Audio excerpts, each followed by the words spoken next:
রামায়ণে একটা বিভীষণ ছিল, এখানে অনেকগুলো বিভীষণ।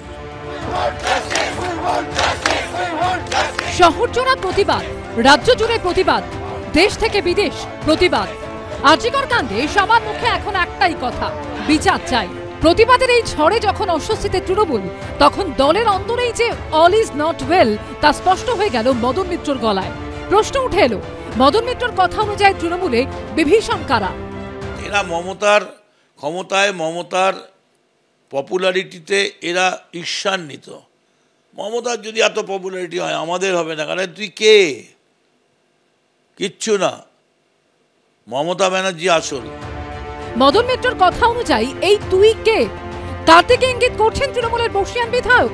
কে সেই হেভিওয়েট যিনি মমতা বন্দ্যোপাধ্যায়ের জনপ্রিয়তায় ঈর্ষান্বিত? দলের মধ্যে একটা শ্রেণী, আমি জলেতে নামিব, সাঁতারও কাটিব, তবু জল ছোঁব না। আমি টুইটও করিব, পাবলিসিটিও নেব, তবু টুইট আমি রেখে দেব না, ডিলিট করব। আমি মদন মিত্র, আমি এসব করি না। আমি টুইট করি না, করলে ডিলিট করি না। টুইট, ডিলিট এইসব শব্দ ব্যবহার করে কি আদতে দলেরই রাজ্যসভার দুই সাংসদ সুখেন্দু শেখর রায় ও জহর সরকারকে নাম না করে কটাক্ষ করলেন মদন মিত্র? এই প্রশ্ন যেমন উঠল, তেমনি জাহাজ ডোবা ইঁদুর এইসব শব্দ ব্যবহার করেও ইঙ্গিতপূর্ণ মন্তব্য করলেন তিনি। এরা ইঁদুর, জাহাজ ডুবছে মনে করলে ইঁদুরগুলো সবার আগে লাফ দিয়ে পালায়, সেরকম কিছু ইঁদুর আছে। এই যে জনজাগরণ, এই জনজাগরণটাকে হালকা করে নিলে চলবে না। এটাকে তুল্যমূল্য বিচার করে যথেষ্ট গুরুত্ব দিতে হবে, এবং মমতা ব্যানার্জি তাই দিচ্ছেন।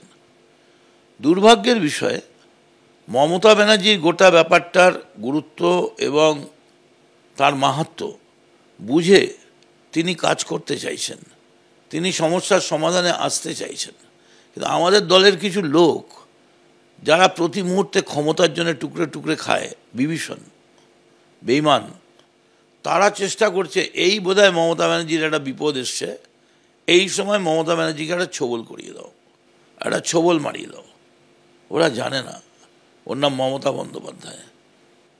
কালকে উঠে গোখরো যেমন বেহুলাকে, লক্ষিন্দরকে সাপ দিয়ে মারলেও ছোবল, তার সাপের কাজ করে না, তেমনি কোনো সাপ জন্মায়নি যে মমতা বন্দ্যোপাধ্যায়কে ছোবল দেবে। দুদিন আগে আরজিকর কাণ্ডের প্রতিবাদ সম্পর্কে বলতে গিয়ে সিঙ্গুর নন্দীগ্রাম আন্দোলনের স্মৃতিচারণা করেছিলেন মদন মিত্র। এবার নতুন ইঙ্গিত দিলেন তিনি। কৃষ্ণেন্দু অধিকারীর রিপোর্ট, এবিপি আনন্দ।